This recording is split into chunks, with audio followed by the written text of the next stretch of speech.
प्राचीन काल में मोटा अनाज भारत की परंपरागत फसलें थी। इन फसलों को उगाने में कम पानी की आवश्यकता होती है।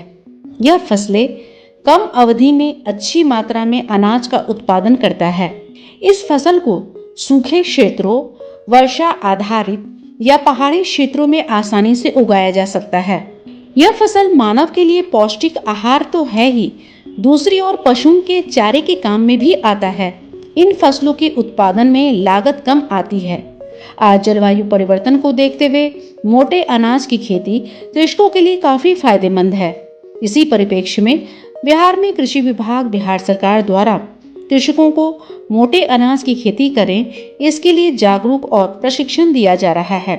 मेले के माध्यम से मोटा अनाज कितना फायदेमंद है, इसके लिए जीवंत प्रदर्शन कर लोगों को जागरूक किया जा रहा है।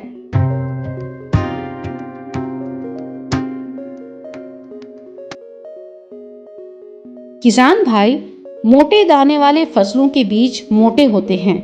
इन बीजों पर लगी भूसी को उतारने के बाद सीधा भंडार गृह में रखा जा सकता है। बाजरा, मड़ुआ, ज्वार और कुट्टू मोटा अनाज वाली फसलें हैं। ये सभी मोटे अनाज प्रोटीन समेत कई पोषक तत्वों के अच्छा स्रोत माने जाते हैं। इनमें बाजरा सबसे ज्यादा उगाया और खाया जाने वाला मोटे अनाज है। इसकी हर तरह की मिट्टी में खेती की जा सकती है। कम सिंचाई वाले क्षेत्रों के लिए बाजरा की फसल वरदान है।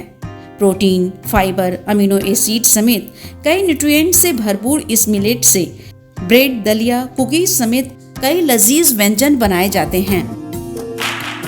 इस प्रकार किसान भाई, मोटे अनाज की अगर खेती करते हैं तो आप इस अनाज का अपने घर में खाने में इस्तेमाल करने से कुपोषण की समस्या से जहां निजात मिलेगी, वहीं बाजार में इसकी ज़्यादा मांग से आमदनी बढ़ेगी। इस प्रकार मोटे अनाज की खेती से है आमदनी ही आमदनी।